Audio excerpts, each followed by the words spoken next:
Good afternoon. It's Friday, the 8th of January 2021. Welcome to UK Column News. I'm your host, Mike Robinson. Joining me in the studio today, Patrick Henningsen from 21st Century Wire. Welcome to the programme, Patrick. Happy New Year, Mike. Great to be with you. It's the first time I've been in the studio since the new year, but great. Indeed. But is it a Happy New Year? Because, of course, we're getting straight on with the events in Washington, D.C.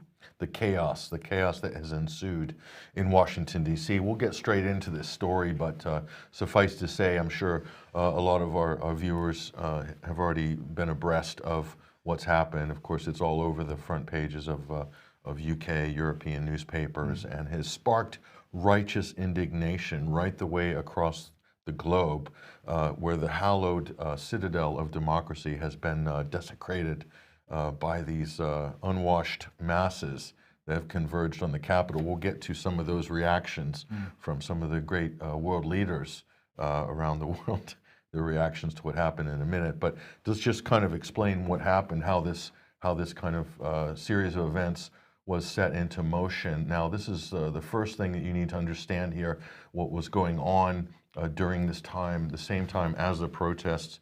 The House was going through basically objections from some of the states, like, for instance, Arizona, where a congressman from Arizona, Paul Gosar, lodged his objection to rejecting the slate of electors, basically, because they don't believe that the results of the election are basically legitimate. Yes.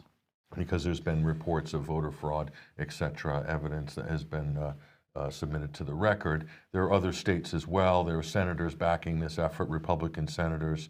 You could call them Trump loyalists, okay? But what happened was they were petitioning for a 10-day investigation, a 10-day period from the day. So that would run up right before the scheduled inauguration. Now, it's the thing that to understand is, I don't think the Donald Trump camp was expecting to overturn the election results, but they wanted to see the process through. This is based on the reports and the things that I've heard and read. Okay, so I think with Trump, he wasn't expecting that, but he was still trying to push the process because he wanted transparency. I mean, obviously, Mike Pence had a role here as because he's the vice president and therefore chairs these kinds of meetings in the Senate. A lot of the mainstream media suggesting that Pence effectively betrayed Trump. Did he? I think that's actually a fair assessment. But his role, the vice president's role, is really symbolic in that story. But Mike Pence has always been kind of halfway in, halfway out when it came to actually doing something to support the president. He's always kind of hedged his bets, and he's definitely more of an establishment-aligned figure than Donald Trump. And by the way, I don't think Trump and Pence were communicating before this happened. So Trump didn't know what Pence was going to do. A lot of people think that they're like one melded mind, like Batman and Robin, but that's far from the case. Right. That's far from the case. So what ended up happening was there were protests outside, and and then the protesters made their way into the Capitol building after that. And of course, what did that do? That basically interrupted the process, which was going on inside, and they didn't get their 10-day investigation. It really forced legislators to come back and just kind of rush this through, rush the certification through. So we can talk about whether this was by design or not, whether there was a stand down order. We'll look at some evidence in a second, but let's hear what the president had to say right when this was sort of breaking. He made a call for people to calm down and go home, and this completely flabbergasted the Democrats, and they called this incitement. But go ahead and let's listen to this.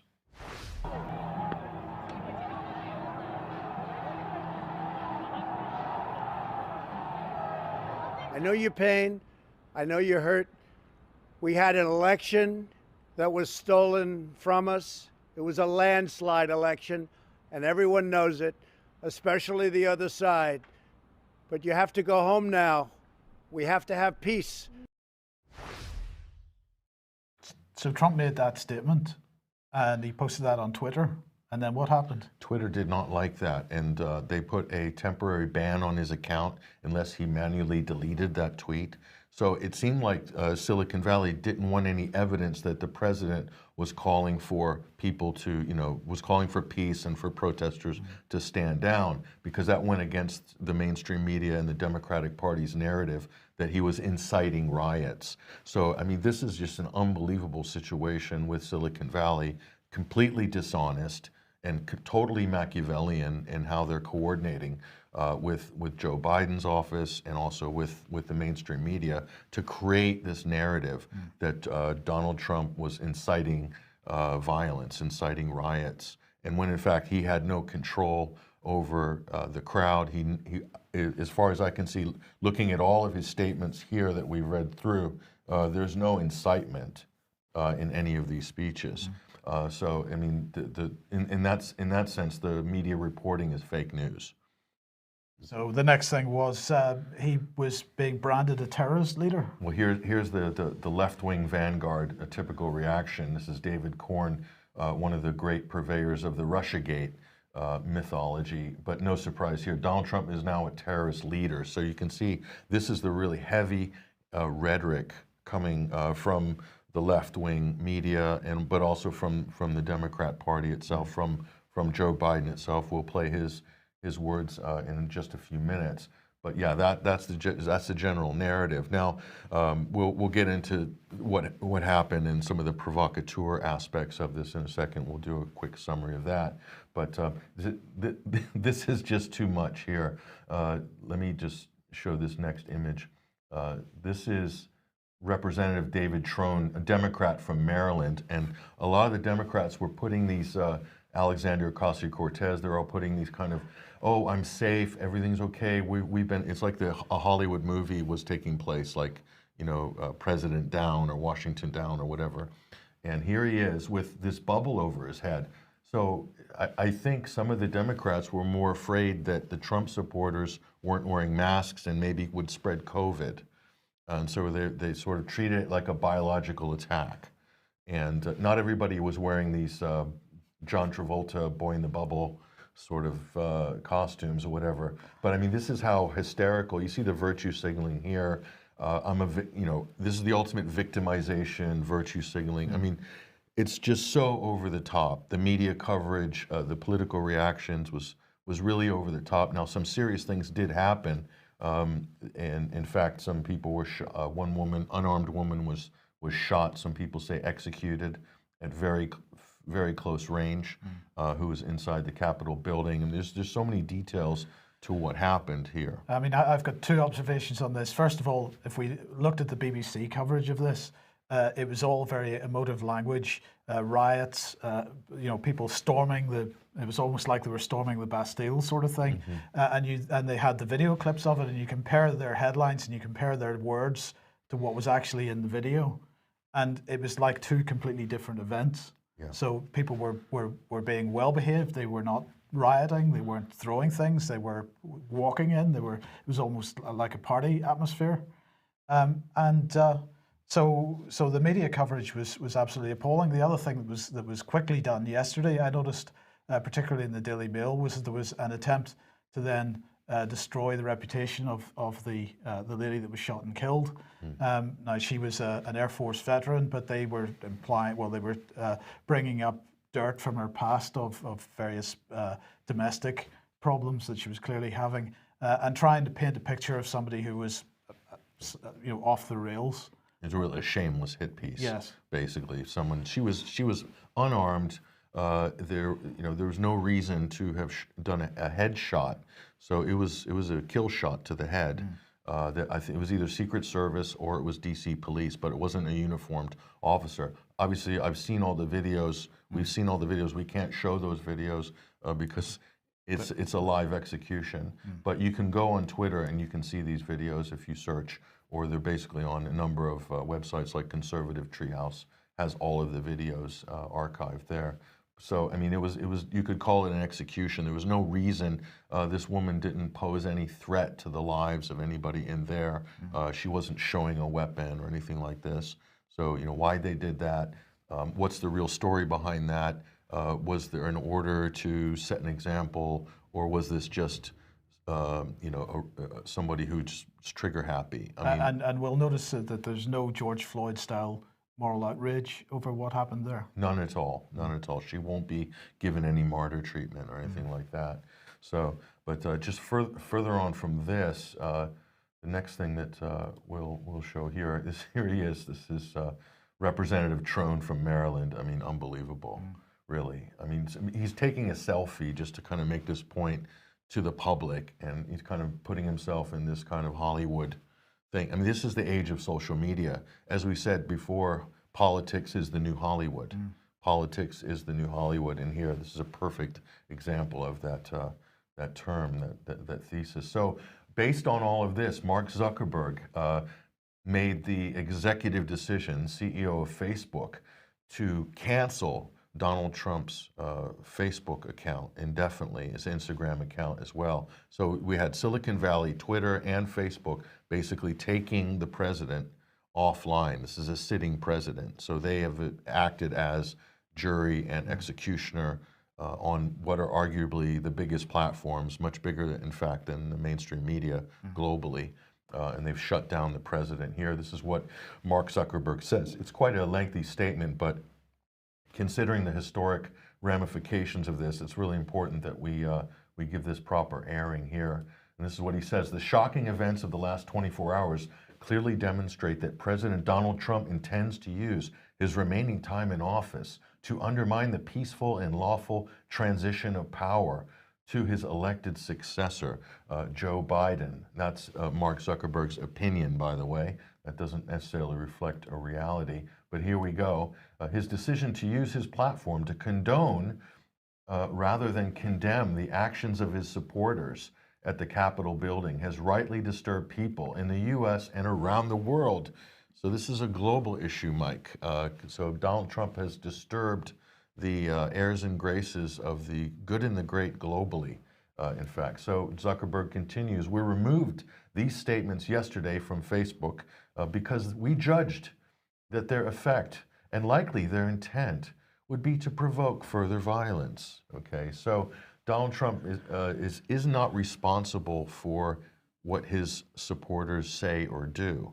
Okay, and what Mark Zuckerberg and others have not said in any of these statements is that the only real violence that's been recorded are, there are supposedly 4 people died, but the media won't give any details of the circumstances except for the woman who was shot. That's the only person we have a name released and a cause of death. Okay, the rest of it, it's all very vague. And we just had a report that a police officer died, but he went back to his office after sustaining injuries and collapsed at his office, and they're opening a homicide investigation. So, I mean, that doesn't sound like a typical homicide case. Could have had a heart attack. We don't know what those sustained injuries are. But again, not a word about the unarmed woman who was shot and killed with one shot to the head at close range. So just back to Mark Zuckerberg here. He continues, following the certification of election results by Congress, the priority for the whole country, this is President Zuckerberg speaking here, the priority for the whole country must now be to ensure that the remaining 13 days, the days after inauguration, pass peacefully and in accordance with established democratic norms. So Mark Zuckerberg is regulating speech of the President of the United States, the elected President of the United States, and he's dictating what are meant to be democratic norms. And finally, just rounding this out here, over the last several years, we have allowed the president to use our platform. Wow. Interesting. Consistent with our own rules, at times removing content or labeling his posts when they violate our policies. So he's saying it's our platform, our policies. So it's a monopoly. It has a monopoly on social media, on communication, and it's not seen as a public square according to Facebook. It's not seen as a public utility. So this is one of the richest people in the world, an oligarch within an oligarch class of big tech oligarchs, are basically saying these are our media communication channels, and you're privileged to use them even if you are the democratically elected president of the United States, and we will cancel you, basically. Now, the mainstream networks haven't openly done that or said that, but social media, big tech, are now making a play, openly doing this now. So it doesn't matter what your status is, whether you're elected or not, they'll decide whether you can communicate with the public, with your constituency or not. But just to continue here, we did this because we believe that the public has a right to the broadest possible access to political speech, even controversial speech. But the current context is now fundamentally different, involving the use of our platform to incite violent insurrection. So Mark Zuckerberg has labeled this violent insurrection and against a democratically elected government. And yet the only actual violence was from the police? That's, well, the fatal violence, yeah, it seems to be only from the police. So this is a completely dishonest and disingenuous way of framing it by Mark Zuckerberg. You could say that he's kind of lying in a way. I mean, hugely dishonest and hugely partisan. He's anything but objective. And just finally, we believe the risks of allowing the president to continue to use our service during this period are simply too great. Therefore, we are extending the block we have placed on his Facebook and Instagram accounts indefinitely and for at least the next 2 weeks until the peaceful transition of power is complete. Keep hearing this trope, the peaceful transition of power. We never used to say that back in the old days, Mike. It wasn't a transition of power, it was a transition of elected governments. But the word power is now central in the vernacular of all of this new class of politicians. It's about power. And so we are definitely entering a post-democratic phase right now. Like, everyone has commented and can feel this, but they're saying that they're the guardians of democracy. So, and on the Zuckerberg front here, the People's Pundit is weighing in. He's just reminding us, this is Richard Barris, the great pollster from the People's Pundit. Mark Zuckerberg is also the person who essentially bribed officials to circumvent legislatures on election laws before the 2020 election. And Mark Zuckerberg also bought pollsters. He paid their salaries to go to the swing states, to some of these key precincts. He paid, and he openly said this publicly. And we reported on this, by the way, previously. So Barris continues, this is now a totalitarian state. After 4 years, they've decided that we can no longer be trusted to govern or think for ourselves. I'm not sure that they ever viewed people as being trusted to govern or think for themselves. Trump, if he was anything, was an aberration. He was, yeah. He was a blip on the radar screen of totalitarianism. But here's an interesting point that a lot of people missed. You know, how were these provocateurs who were on the front lines, how are they allowed to get in so easily into the Capitol building? Well, and where was the police presence? I mean, they had a special session in Congress, a very important session. Why would they allow 200,000 people to basically come right up to the Capitol steps? When I've been in the DC many times, Mike, in the past, where there's layers and layers of barriers. So they've removed some of those because of BLM, Black Lives Matter protests. And so here's a stand down order the day before from Mayor Muriel Bowser, the mayor of Washington, D.C. Here she is with her mask on, which is very fashionable for U.S. politicians to be wearing their masks on social media. To be clear, the District of Columbia is not requesting other federal law enforcement personnel and discourages any additional deployment without immediate notification to and consultation with the Metropolitan Police Department if such plans are underway. So effectively, you could call this a stand-down order, Mike, the day before. I mean, it's on record. So they knew that there were going to be hundreds of thousands of people. Well, it's not like the thing wasn't advertised. There were people talking about 2-4 million people potentially turning up to this, and she's standing law enforcement down. Yeah, and why isn't the media not paying attention to this? So effectively, the conditions were laid for a perfect storm. And if you add provocateurs who could push the barriers, break police lines, and then the opportunists and the sort of hangers-on come in behind them, taking selfies inside the Capitol building. And this is kind of what we see here. And these are the images that the media are all over here, and I'm calling this sort of MAGA selfies, and some of these dubious characters here. And this provoked outrage, of course, by a lot of people, and they thought they've desecrated the sacred democratic institutions and so forth. The Buffalo Man is interesting. We tracked him down to Backstage. This is an acting website, agency website here, and he's in fact an actor. And this was taken down by Backstage right as this story broke. They took his page offline. We managed to recover it, though, via web cache, and here he is. He's an actor, Jake Angeli, actor, voiceover artist, singer, and he's also been to a number of other BLM events carrying a QAnon flag. So he's clearly a kind of character that's been put out as a set piece to represent QAnon, and now to represent this Trump rally or whatever inside the Capitol taking selfies. So is he paid? How did he get out from Arizona to Washington, D.C.? Is he independently wealthy, or did somebody pay for him to be out there? It's difficult to say at this moment, but these are the sort of characters that are appearing in the media, Mike. This is an actor. There's no question about it. And further on from this, the fact checkers have jumped all over this. Now, this is the dangerous thing. The fact checkers have come in and say things like, this person is not a BLM supporter. This is Buffalo Man here, Jake Angeli.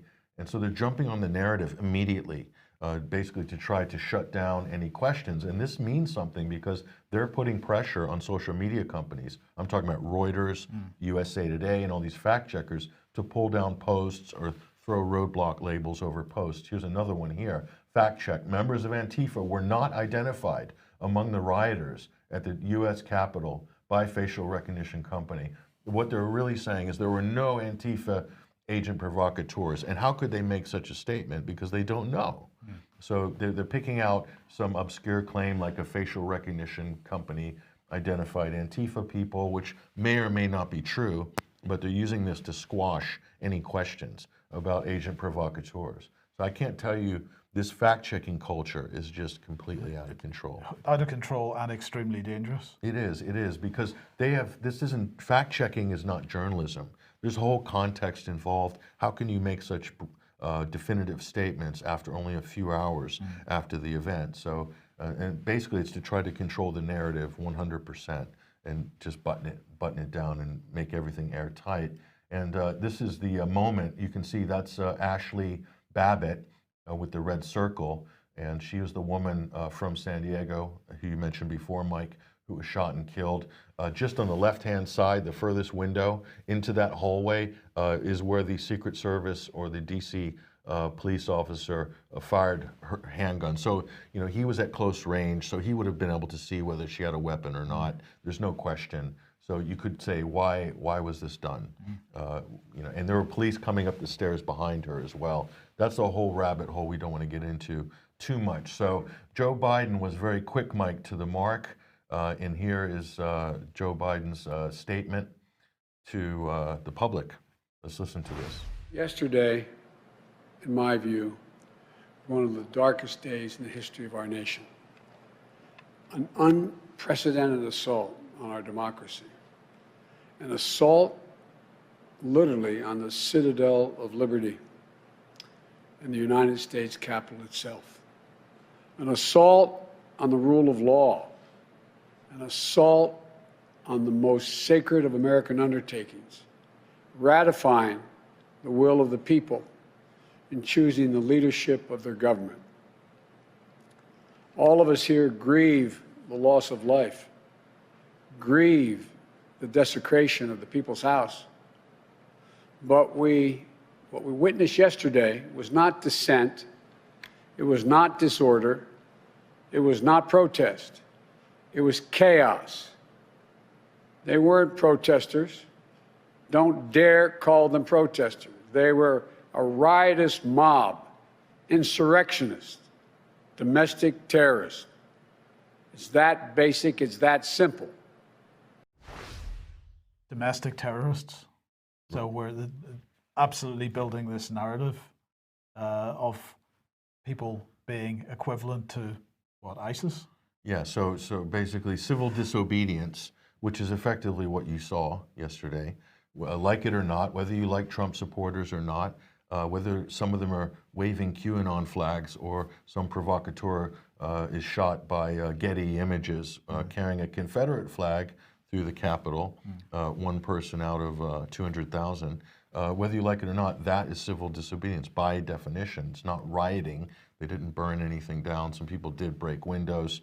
We have video footage of the crowd basically chanting for the people to stop breaking the windows, by the way, and that's obviously not been shown on media. We didn't have time to show that today, but Joe Biden is using that term insurrection. That's a serious term. That usually means military insurrection, Mike, where someone's conspiring to use the military against the government or something like this.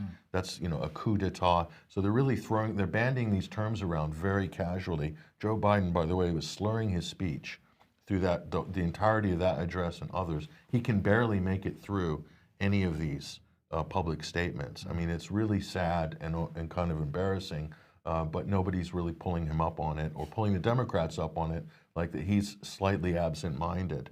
But just beyond that, he's using religious terms like the desecration, the sacred American undertaking of the people's business, the sacred ritual, he called it, of confirming the majesty of democracy.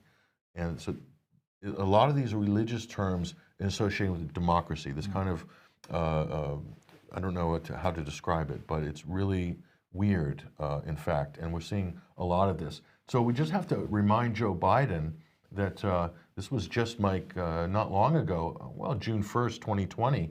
This is during the George Floyd riots. You can see abolish the police. White House was put on lockdown after protests went right and burned one of the White House's satellite buildings, was set fire, and also burned a church, historic church just across the street. So these were mobs, actually rioting, actually targeting government buildings and trying to basically breach the White House. This was this summer.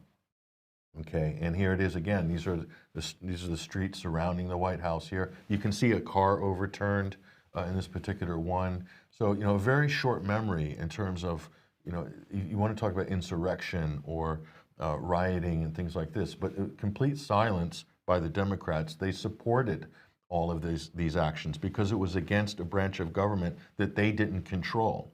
When the shoe's on the other foot, obviously they reject it and call it insurrection and sedition and so forth. And so here, just to remind you as well, this is just one example. There's a long history in the United States of occupying government buildings. And mind you, these protesters in DC were only in there for 2 hours, if that. Okay, so you can't even call it an occupation. Okay, this is an example. 2011, Democrats occupied the Wisconsin state capitol to block democratically elected state leaders from passing public sector union reforms. Okay, and here, if you look at these videos, there's thousands of people in the state legislature with drum circles, basically occupying it for long periods of time. This was encouraged and cheered on by the media, of course. So you can see there's this disconnect, and I think it's definitely a partisan disconnect and hugely dishonest on the part of the media. So, and just to show you how extreme it's getting in terms of the political rhetoric, ABC News, their political directors, calling for a cleansing of Trump voters. Rick Klein is his name. He's calling for the cleansing of Trump supporters following the Capitol Hill chaos. We're seeing a lot of this rhetoric coming out here. Basically, the fact that, is what he says, the fact is that getting rid of Trump is the easy part. Cleansing the movement he commands is going to be something else. And this is a narrative that they've been running for a few months now, the suggestion that once Trump is gone, Trumpism will continue, that it'll infect the Republican Party and they'll never get rid of it. It's delusional because 76 million people, actual people, living people, voted for Donald Trump. Okay, actual humans voted for Trump. And just to show you this is a term called lustration. Okay, you see this in the Ukraine, after the coup in the Ukraine, where they shut out parties that the new ruling clique didn't like. They basically shut them out in eastern Ukraine. That triggered a civil war, an armed confrontation in that country. So this is calls for lustration by Democrats. This just right after the election. that basically about Trump supporters, about the GOP. They have to be broken, burned down, and rebuilt. He's calling for the Republican Party to be broken and burned down, basically. And this is a Democratic operative here with his pandemic message in there. And also, this is former Obama spokesperson here, Hari Sevagan, and he's heading the Trump Accountability Project. And Ocasio-Cortez, the Democratic representative from New York, she's AOC. She's basically saying we need to draw up lists and catalog all the messages and tweets of Trump supporters so they can be held accountable. And wow, so anybody that took a paycheck from Trump is potentially going to be indicted? Well, this is what they're proposing. Not indicted, Mike. Just in a kind of Maoist way. Hunted down by these committees and publicly mobbed through the media, and possibly using the levers of government to do it. It depends how far the Democrats are going to go in terms of their authoritarianism, and it looks like from Biden's statements quite far.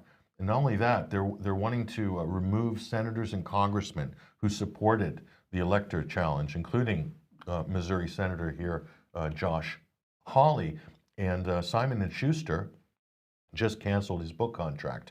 He had a major book release coming out, and he said here that this could not be more Orwellian. And he goes on to talk about how this isn't about his contract.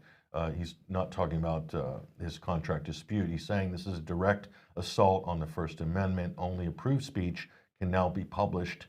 This is the left looking to cancel everyone they don't approve of. I will fight this cancel culture with everything I have. We'll see you in court, said Josh Hawley. But there's others, congressmen and senators, they're calling for them to be removed from office because of their support for President Trump.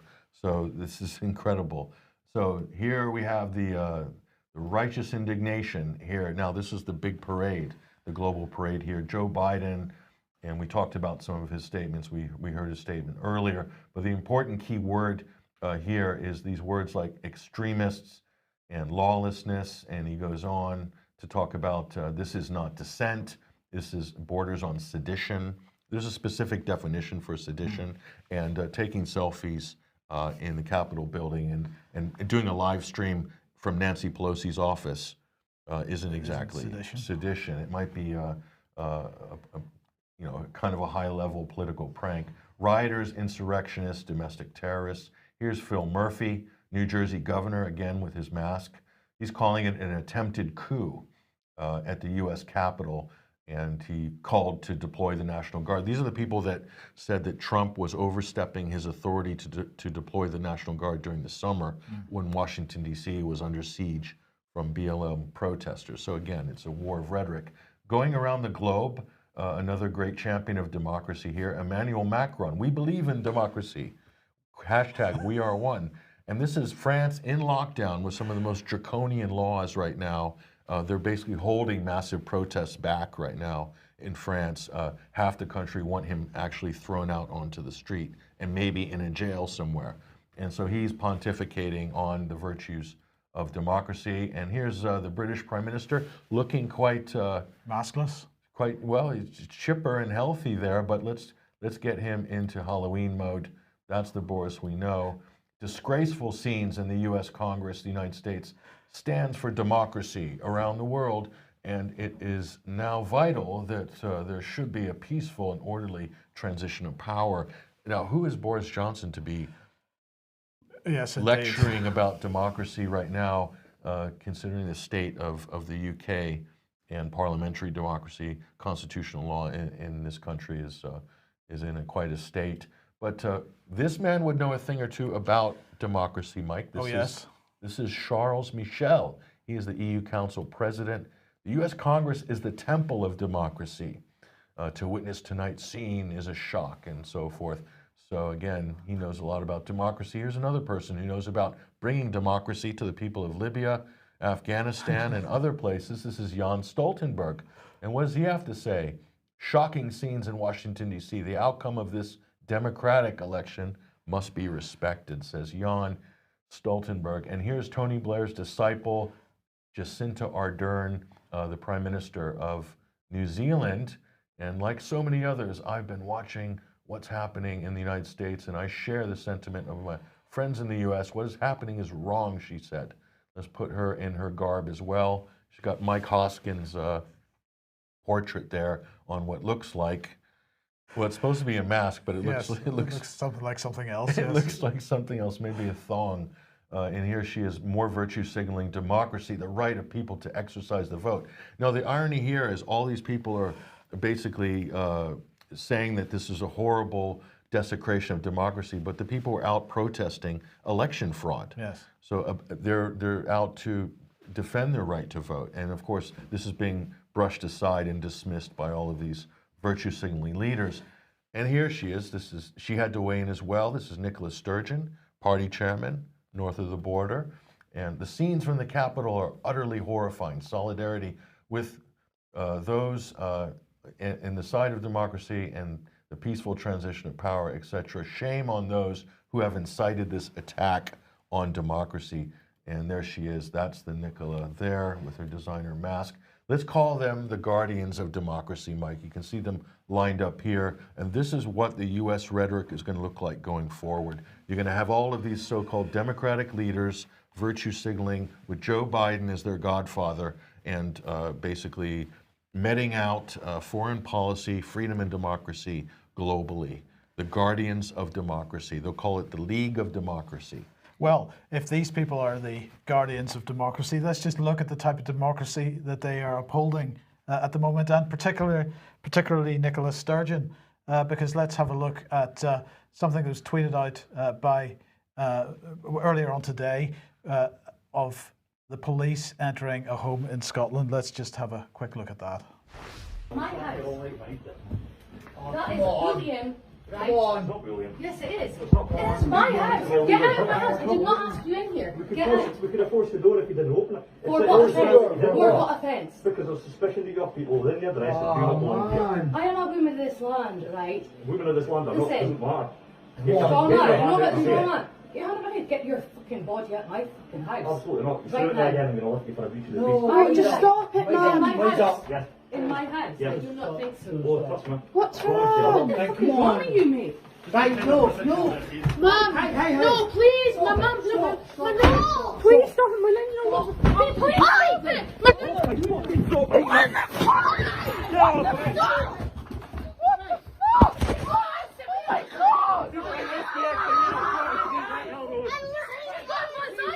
She's got anxiety. She's just been at hospital. She's just been at hospital. What's going on? Right, so there's significantly more to that video clip. And now that was pushed out by Big Brother Watch this morning. And they said in that tweet that the Police Scotland had stormed into a family home yesterday on suspicion they had guests around. In fact, their seriously ill daughter had just been discharged from hospital. Big Brother Watch went on to say this is disgraceful. Serious questions must be answered now at Nicola Sturgeon. Incredibly, in the second video, they've got another video. If you go and find that tweet, you'll find the second video. The police remain and continue to distress the family whilst the daughter is on the floor. We've reviewed a lot of poor and unlawful policing during the pandemic. This may be the most heinous and senseless example yet. Change must follow this. We've offered to provide support to the young woman concerned if required. We will also pursue answers from Police Scotland. And I would say that really that's what we all need to be doing at this point, is pursuing answers from Police Scotland. But let's just quickly have a look at what Police Scotland said over this. We received a complaint from a member of the public. So this, make no mistake, this is Stasi Britain at work here. That's a snitch, basically. Yes, tip. yes. Yeah. We received a complaint from a member of the public regarding a breach of coronavirus regulations at a property in Aberdeen around 11:20 on Wednesday, the 6th of January 2021. Officers attended and two women aged 18 and 48 and a 43-year-old man were charged in connection with assaulting police officers and threatening and abusive behaviour and will be reported to the Procurator Fiscal. Now, frankly, I don't see how that can possibly, those charges could possibly stand, but nonetheless, you saw the video. I don't think there was any evidence there of assault on police officers by the people in the home. Now, we have seen in the media calls from certain senior police officers in the UK to make this a blanket power to be able to enter people's homes and make sure that coronavirus legislation is being adhered to, the lockdown is being adhered to. They were particularly concerned, if I remember rightly, at being able to check that people were wearing masks indoors in their own homes if they were in the presence of other people. So that's the direction that we're going in, Patrick, and it's pretty dangerous. But this is being upheld by Nicola Sturgeon and the other guardians of democracy around the world, because we're seeing this type of behaviour from the police everywhere we go. Right. Now, if you like what the UK Column does and you would like to support us, then please head over to ukcolumn.org/community. There are options to help us out there. Join the community, get involved, very much appreciated. But also in this year of 2021, the year of censorship, we also need to share our stuff as widely as possible. Now, we are on Twitter, we're also on Facebook, we are on YouTube, of course, many of you watching this on YouTube, but we're also on BitChute, and we will be on other channels as well, and we'll let you know as and when. Now, let's move on. Belfast Health and Social Care Trust, they have decided that they have no option, they say, but to cancel urgent cancer surgery. So anybody that is requiring urgent cancer surgery will no longer get it. Now, people may have a view on how useful surgery is with cancer, but nonetheless, this is evidence that the healthcare is being withdrawn for non-COVID patients, people that are seriously ill, because these are urgent cases that we're talking about. They're known as red flag cancer cases, where an operation is expected to impact on a person's ability to recover or even survive. The Department of Health confirmed that 1 in 60 people in Northern Ireland have COVID-19, and therefore that apparently justifies this disgraceful situation. Would that be rationing care then?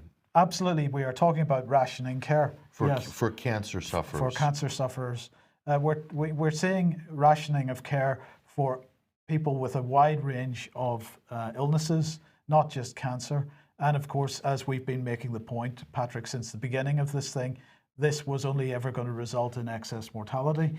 And we have been showing for a year, almost a year now, that much of the excess mortality, if not the majority of the excess mortality, has been a result of this type of policy of the removal of healthcare from people rather than COVID-19 itself. So I've lost count of the amount of times that people with government ministries and mainstream media fact checkers, Mike, over the last 9 months have basically tried to debunk the claim that cancer sufferers were not getting their early screening that could be contributing to excess mortality. Those things that we flagged early were being pushed back and called as not true, and health ministers were denying them. That's prima facie evidence right there. Absolutely, but it gets better because, of course, there's so much rhetoric in the press which is completely untrue, but which is designed to create fear, particularly fear. But let's just have a look at this one. COVID rationing plan. This is a Mail Online. COVID rationing plan advises doctors at major NHS hospital to pick which severely ill patients to save by lottery or based on, quote, how much they contribute to society. Now, if that were true, that would be a really significant step in the wrong direction. Let's just see what they say. Protocol calls for patients to be prioritised based on contributions to society. But my question, Patrick, is this true? Because this article was based on a Telegraph article, and the Telegraph article didn't say anything about this whatsoever. So here is the document that they are writing this article from. It's the headline in the article is Development of a Structured Process for Fair Allocation of Critical Care Resources in the Setting of Insufficient Capacity, a discussion paper. And this is something that was published in the Journal of Medical Ethics as a discussion paper, but it's being distributed apparently around the NHS. So let's just have a look at, well, in fact, there is no discussion in this article, in this discussion paper, that along the lines of what the Daily Mail says. So let's just have a look at the particular section that the Daily Mail quotes from, and it's this, Assessment 3, Ethical Factors. And it says, in addition to assessments 1 and 2, there's a need to consider broader ethical considerations It's essential that these principles are considered as part of the decision-making process. And they talk about things like the aim to save more lives and more years of life. We counsel against incorporating a clinician's view on its patient's future quality of life and decision-making. We counsel against incorporating a clinician's view on the patient's future quality of life and decision-making. It's unlikely clinicians can reliably justify or judge this. Age should not be used as a sole determinant. Patients with COVID-19 and other medical conditions should be treated equally. Equally. The duration of critical care treatment an individual is likely to require in order to recover may be a factor in allocating resources. The framework should respond to changing scientific evidence. But here's the key quote. It says this, and the Daily Mail did quote this, but it says, other ethical considerations are more complex and opinions differ considerably. Some judge that an individual's potential to contribute to maintenance of the critical infrastructure throughout the epidemic may be considered a determining priority for allocation of ICU care. Others have proposed that people who participate in research to improve treatments or vaccines during an epidemic should be given some priority for treatment. If either of these factors is included, please read consideration in online supplement data 5 and document fully. This is not a call for, this is not a requirement. This is an observation that some people are making these comments and raising it as a discussion point within the context of an ethics discussion, right? And the context is the key thing here. So if we look back at what the Daily Mail, how they spun this, they said protocol calls for patients to be prioritized based on contributions to society. No, it does not. It suggests that some people suggest that there may be such prioritization based on contributions to critical infrastructure, not to society. Mm-hmm. But in any case, at no point is there a call for it. So it's gaslighting. Absolute gaslighting. So let's have a look at who, unfortunately I've covered his face there, Connor Boyd, who is being described as the assistant health editor at Mail Online. He is about 25, he knows nothing, and he has written something which, if you're being kind, you might say is clickbait.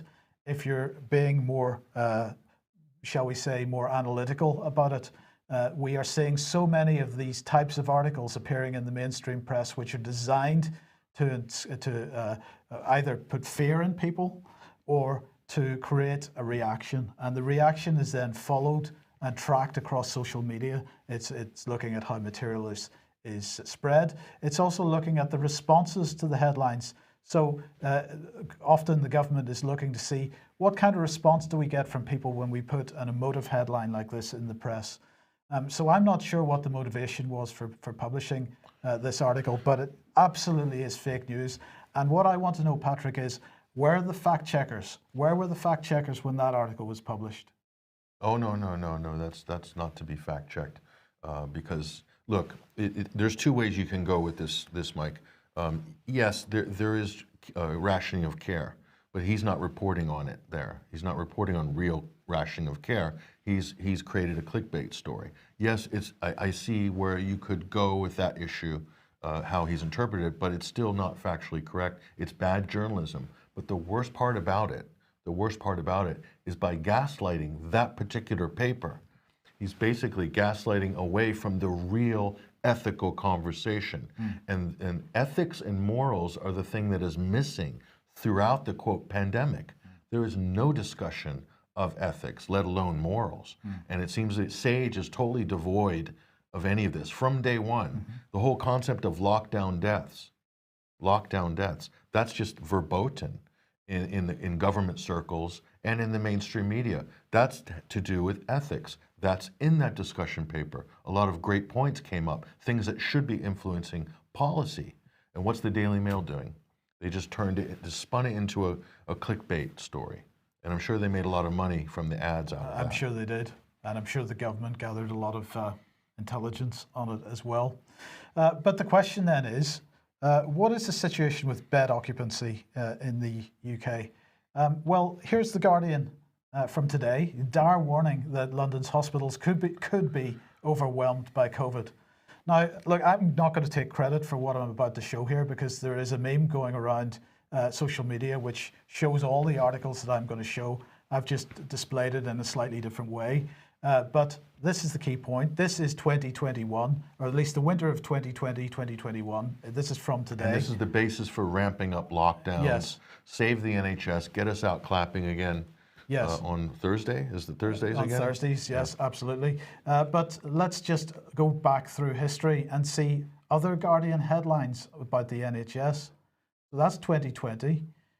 Here's 2019. Hospital beds at record low in England as NHS struggles with demand. Here's 2018.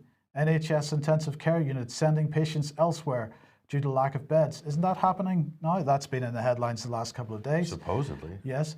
Let's look at 2017. NHS bosses sound alarm over hospitals already running at 99% capacity. 99%? Yes. That's a crisis. Absolutely. You should shut down the economy. When was this, 2017? 2017. Was that because of the flu? That was because of the flu that year. But what happened? Did they save the NHS that year? No, they didn't. No. Well, they did. It still exists, survived. but they didn't. Actually, nope. Right. 2016. Hospitals in England told to put operations on hold to free up beds. Wow. 2015. Hospital bed occupancy rates hit record high, risking care. 2014. More patients, overstretched doctors. Is the NHS facing a winter crisis? Overwhelmed. 2013. Hospitals scramble to prevent crisis in NHS toughest ever winter. 2012. Hospitals full to bursting as bed shortage hits danger level. We have seen this every single winter for the last goodness knows how many years. I've stopped at 2012. I'm quite sure we could have gone back further. But the fact of the matter is, and this was the key point from the beginning, Patrick, we're not seeing anything different this year than any other year. We've seen spikes in mortality in the past. We haven't shut down our economy. We haven't been concerned about the NHS and so on. So that is the situation. The overwhelming of the healthcare service, saving the NHS, that the hospitals are being overrun. This is an absolute trope, and it's been used from the beginning of this crisis. In fact, that trope is the basis for all of the big, heavy mitigation policies. Lockdowns, social distancing, masks, what else? Closures of schools. Yes. What else? Closing businesses. Travel restrictions, what else? Vaccines, all of it to immunity passports. Immunity pass to save so we don't overwhelm our health service. They've been raising this alarm every single year in the press. What they've done this year is really weaponized it in terms of combining it with COVID-19. So let's look at some actual figures then. Bed occupancy in England. This is just for England. We're going to produce a graph showing 2019, 2020, and 2020-21. So here's week 49 of 2019, it was a 94.9% occupancy. Here's week 50 of 2019, a 94.9% occupancy. Week 51 of 2019, a 94.2% occupancy, and 89.4% occupancy in week 52 of 2019. What would you imagine the 2020, 2021 lines are going to look like, Patrick? Based on the headlines alone. We should have locked down, Mike, last December. We should have. We should have, because down. look, here's the situation. Week 49 of 2020, 87.1% occupancy. Ooh. Week 50 of 2020 was 88.9% occupancy. Not looking good.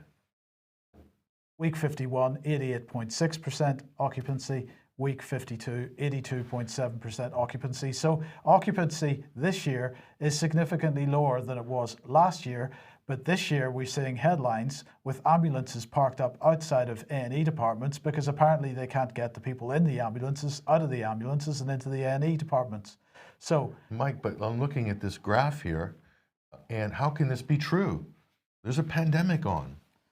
Matt Hancock told us there was a pandemic on just on social media this week. And Keir Starmer said the virus is out of control. How can those numbers be true, Mike? Where are you getting your numbers from? Well, from the NHS. Well, let me just quote. I'm going to fact check you on those. Well, that's good. I'm going to fact check you. Apparently, NHS warns against using direct comparisons because you wouldn't exactly be comparing like for like. Now, there's something I want. This is a valid point. This is a valid point, and it's a very key point. The statistics from the beginning have been engineered to make sure that it's very hard to compare like for like. That is true. But now we have the situation where the NHS, as Brian was saying on Wednesday programme, has decided to stop gathering many of these statistics. So it's going to be even harder to compare like for like during the course of 2021. And those would be inconvenient statistics that they're stopped gathering. I think that graph absolutely demonstrates that. So the statistics are key to understanding what's going on. And when there is no reliable source of statistics for the NHS for bed occupancy, this is for the Office for National Statistics, who are better than most, don't gather this information and they don't publish data on this information. I would very much like to see them begin to do that because Public Health England and the National Health Service are singularly unreliable on this. Could you throw that graph back up on screen? Everybody, if you're watching this, take a screenshot of that graph. That's a lockdown killer right there. Yes. That graph is a lockdown killer. Take a screenshot, share it on Twitter, share it on Facebook, share it right across Instagram, all your social media accounts. Right. Now, we've got some good news, folks. Good news. Pfizer has decided to rebrand. It's got a new brand. We're going to show you the promo video in one little second. But they are rebranding because they are shifting from commerce to science. Now, that should make everybody feel particularly comfortable. They're shifting from commerce to science.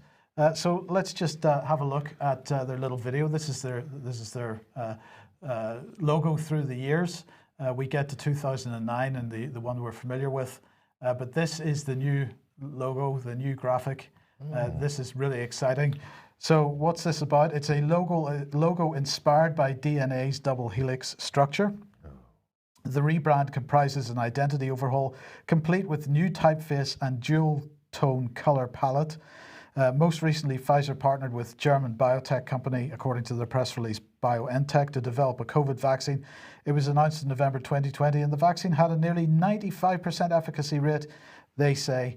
The Pfizer vaccine began rolling out across the UK in December. The rebrand has been prompted by a new era for the company, according to Pfizer CEO Albert Bourla. Pfizer is no longer in the business of just treating diseases. We're curing and preventing them, he said. And the new focus is on science and research capabilities, and it inspires the most prominent part of Pfizer's rebrand, the DNA-themed logo. And they're saying, we unlock the pill form to reveal the core of what we do, a double helix spiraling upward. I hope that makes you feel spectacularly comfortable, Patrick. I think that's a sort of alluding to the mRNA, what they call technology platform, their vaccine, which doesn't actually provide immunity, just so people can be reminded, according to the companies themselves, all they can do is reduce symptoms, says it right here.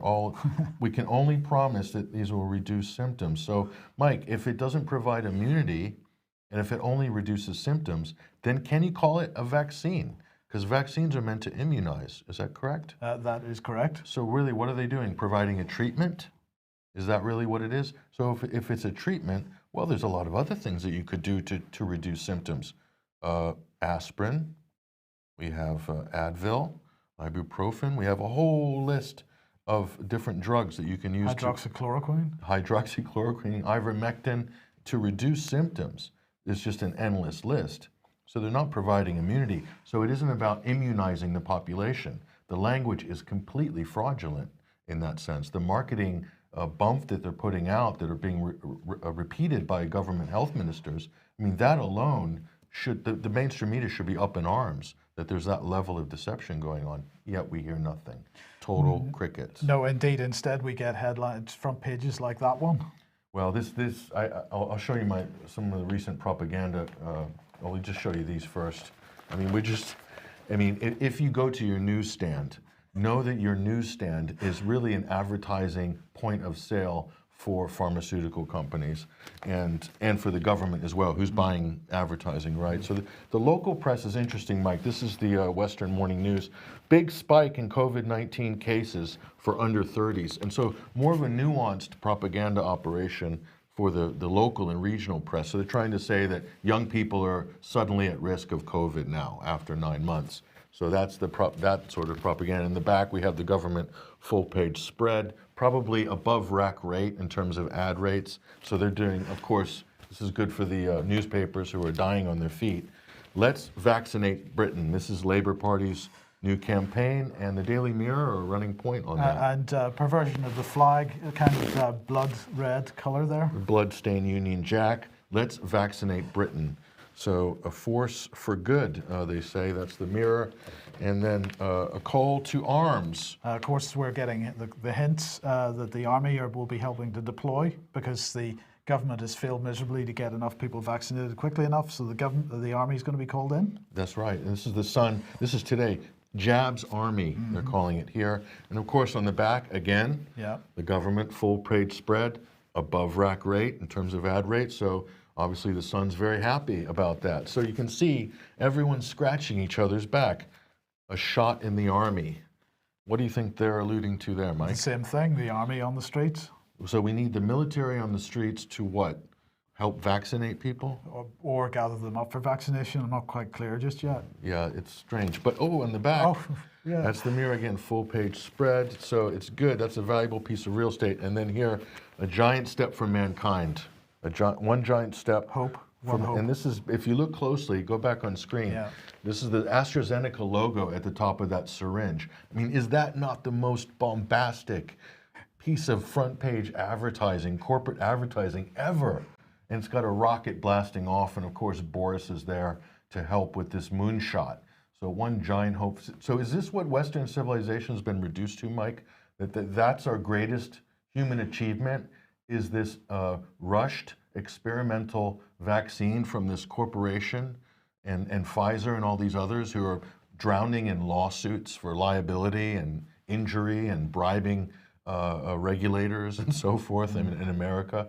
Unbelievable. So this is the propaganda that's coming on mainstream media, and it's absolutely relentless. And we're going to vaccinate the world. Vaccinate the world. So that's really what it comes down to. Now look at this collusion between government, between corporate media, Mike, between the pharmaceuticals, and we're going to just remind people about this. This is a quote from Benito Mussolini, and I'm going to hammer this home again. Fascism should more appropriately be called corporativism, because it is the merger of state and corporate power. And is that not, and he would know a thing or two about fascism, Benito, is that not what we're witnessing right now? I think it is.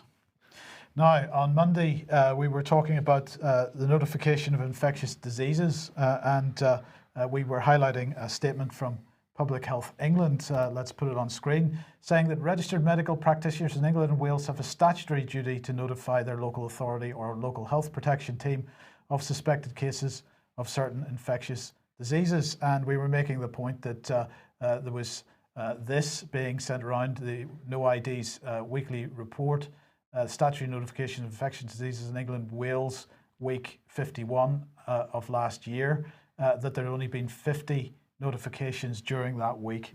Now, the question that was being asked by many people on social media is, well, this doesn't quite fit with government statistics. So we needed to do a bit more digging, and thank you very much to the viewers who helped us out with this. It's very much appreciated. Because just before we get to the second document, because there is a second document, just to remind ourselves of what Public Health England made as a statement over this. They said that COVID-19 cases are identified through more than one route, which reduces the reliance on a single system of clinical notification. No IDs reports are simply one relatively minor route for clinicians to report suspected cases of COVID-19, which may or may not be subsequently confirmed. They went on to say they do not in any way represent a total number of confirmed cases.